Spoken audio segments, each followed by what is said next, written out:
stray cats in my neighborhood are not what they seem. I hadn't figured this out until about a week ago, and, quite frankly, I wish I hadn't found out at all. I wish I hadn't found out. I wish. Damn it. I can't even leave my fucking house anymore without being afraid of dying. Do you know what that's like? What am I supposed to do now? Fuck. I'm sorry. I'm getting ahead of myself. I'm just a bit overwhelmed. I should probably explain the details of how I found out what I now know before rambling on about how it affects me.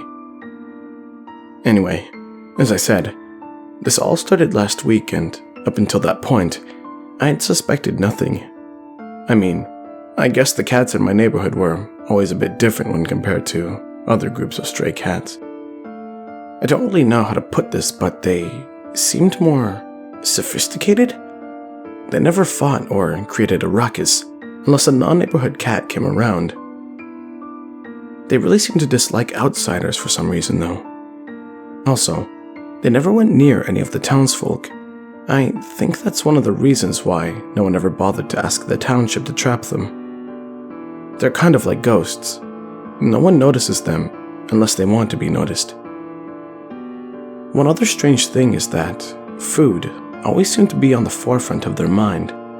Okay, I guess that isn't unusual for stray cats. But something about the way they coveted food was off.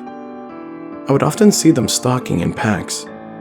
They would roam the neighborhood together, looking for prey in the shadows. The weird thing, though, was that I never saw them catch anything.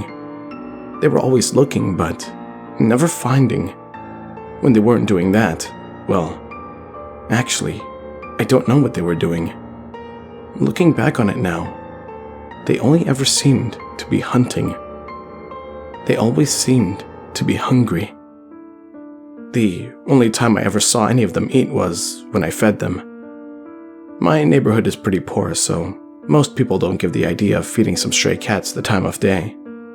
I was the only one that ever did. To be honest, though, the first time I ever fed the strays food wasn't really meant for them. You see, my cat, Bonnie, had escaped and run off a couple months back. I tried to lure her back by putting her favorite cat food outside my back door, but instead of luring her, I just ended up attracting a bunch of stray cats. Despite this, I still kept leaving food out in the hopes that Bonnie would return home someday. She never did, though. Eventually, I accepted the fact that Bonnie was gone for good. Regardless, I still kept up with the ritual of leaving food out every morning before I went to work. I think it was kind of my own way of grieving. If I couldn't feed Bonnie, I could at least feed these other cats.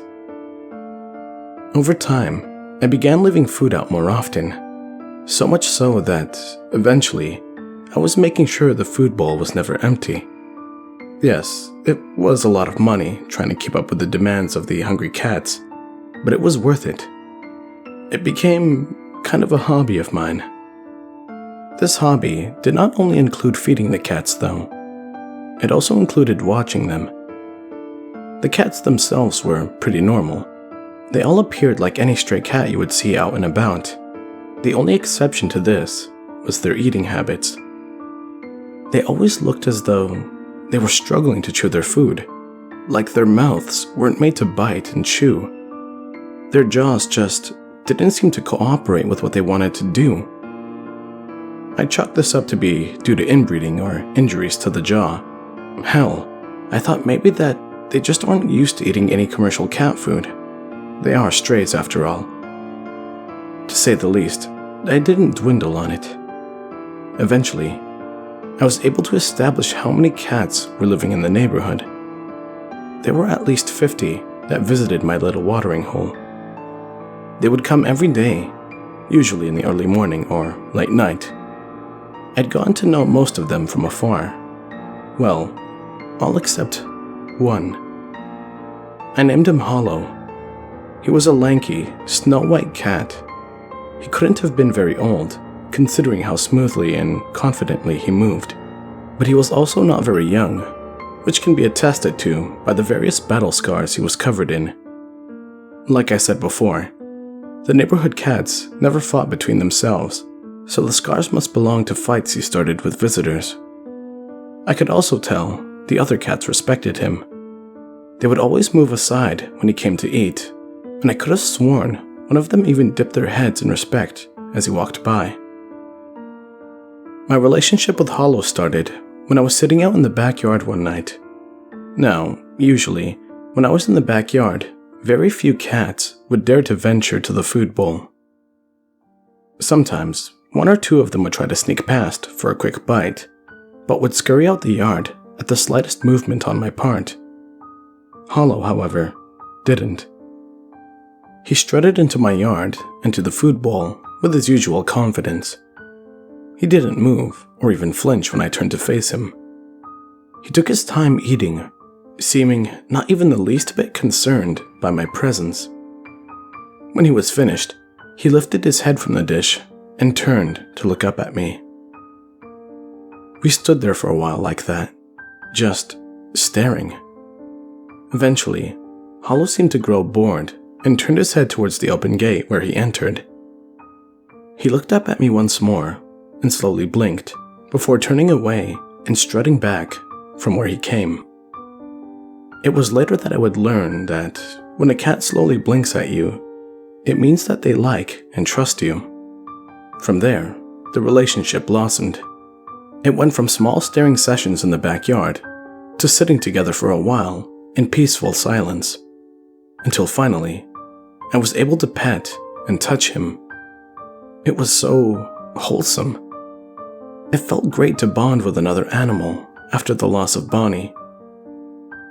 I only wished now that it could have lasted, that I could have stayed blissfully ignorant to the truth. It was on a Saturday, the day I found out the truth about Hollow. Last Saturday, to be exact. I was sitting in the backyard, soaking up the last rays of sunshine from the day and enjoyed a nice cold beer. Like clockwork, Hollow made his way into the backyard. We didn't acknowledge each other at first. I let him go and ate his fill of food. He chomped down in that awkward way all the neighborhood cats do, but finished the bowl with relative ease. It wasn't long until he climbed his way onto my lap. I looked down and smiled at him. He purred and nudged his head into my right hand, obviously wanting to be pet. I obliged and pet him for a little while. Time had passed, and the sun had, at some point, dipped below the horizon. I was spaced out, staring into nothingness, with the idea of going inside bouncing around in my head. It was a small meow from below that broke me out of my trance. I looked down to see Hollow staring up at me expectantly. I laughed and asked him jokingly in that high-pitched voice you do when talking to animals, "What's up, buddy? Oh, you need something?" His response was the most horrifying thing I have ever seen. Hollow unhinged his jaw. He didn't use his paw or anything. He just opened his mouth really wide, as if he were to yawn, but instead, there was just a sickening pop that left the bottom of his jaw hanging loosely from his skull, only held to his head by tendons and skin. His unhinged jaw revealed even more horrors. Rows and rows of needle-sharp teeth were embedded all along his mouth and throat, traveling down until I could no longer see. In addition to this, a long pointed tongue emerged from the darkness of his throat. It was purplish pink and covered in bumps and rashes. Most noticeable about the tongue, though, was the thousands of teeth that covered it, just like the ones in the throat and mouth. There was a moment of blind shock in which I did nothing, but it didn't last more than a second or two. Once the shock was over, I did the only thing I could think of. I jumped up and out of my seat, sending Hollow to the ground with a piercing wail. I then made a dash for the back door, but not before I felt thousands of little teeth sink into my hand and arm. I screamed in agony, stopping and looking to see that Hollow had swallowed all of my lower left arm, all the way up to my forearm. In a desperate attempt to get him off, I began to pull him off my arm, but all that did was cause his teeth to tear more into my flesh. The pain was excruciating. It felt as though someone had taken 1,000,000 needles dipped in battery acid and stuck them into my arm. I began to shake my arm frantically, trying to let him go, but he wouldn't budge. It was torture, watching and feeling as he slowly began to swallow up more of my arm, and not being able to do anything about it. By this point, Hollow's eyes had rolled back into his head and were bleeding. I don't know what the purpose of this was. Maybe it was just to frighten victims into even more panic, further clouding any judgment they may have had left. By that point, I was completely out of control, flailing and screaming, just trying to get him off. He had made his way up past my elbow now, and the pain was almost too much to bear. It wasn't until I had a moment of clarity that I finally came up with a life-saving idea. His head. Bash him over his head until he lets go. Those were my thoughts in that moment, and they soon became my actions. I bashed him over and over the head with the fist of my remaining hand. I must have hit him 20 times until he couldn't take it anymore and detached himself from my arm, dropping to the ground. As soon as this happened, I once again made a mad dash for my back door, and this time, I made it. I slammed the door behind me and turned back quickly, searching for Hollow. It didn't take me long to find him, though. He was furious. The hair all over his body was raised as he was hissing, even despite the fact that his jaw was still hanging loosely from his skull.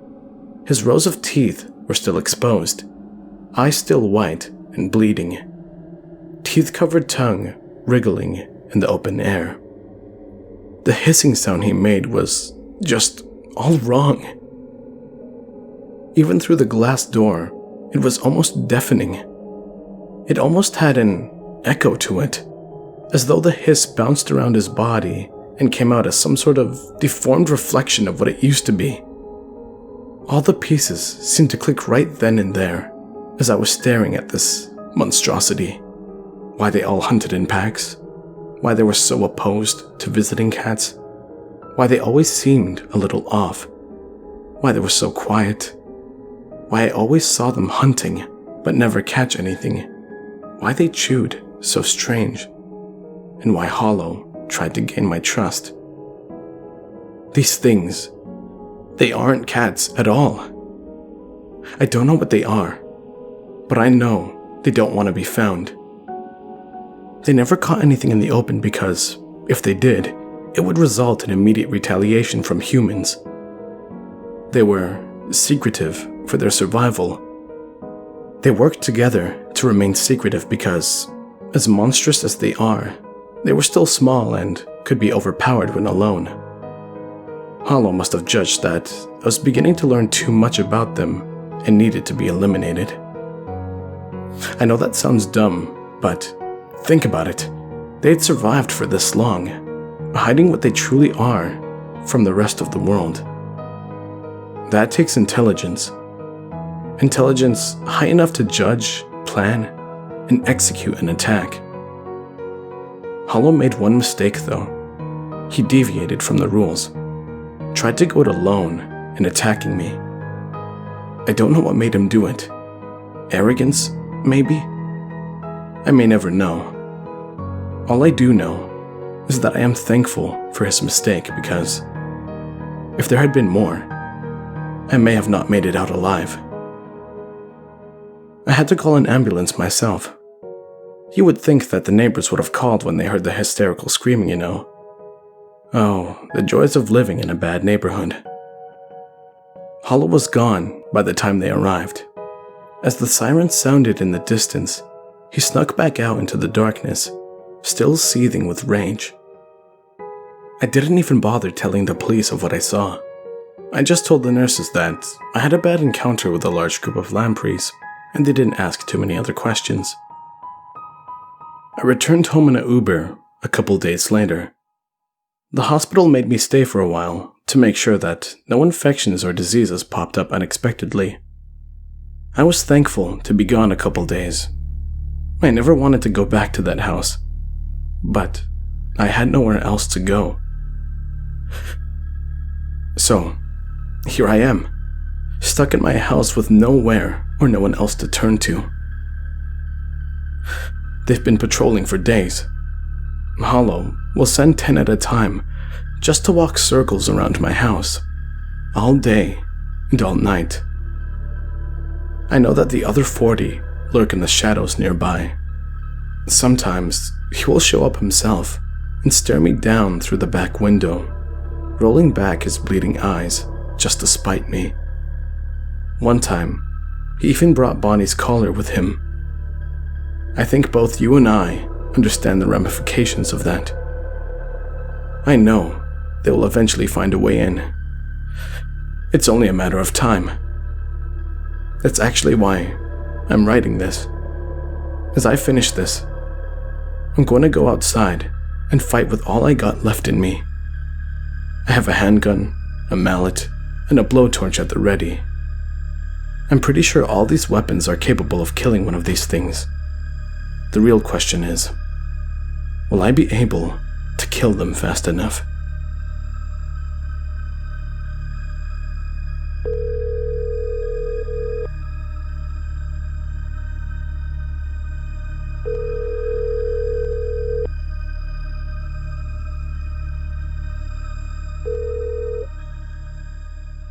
Please leave your message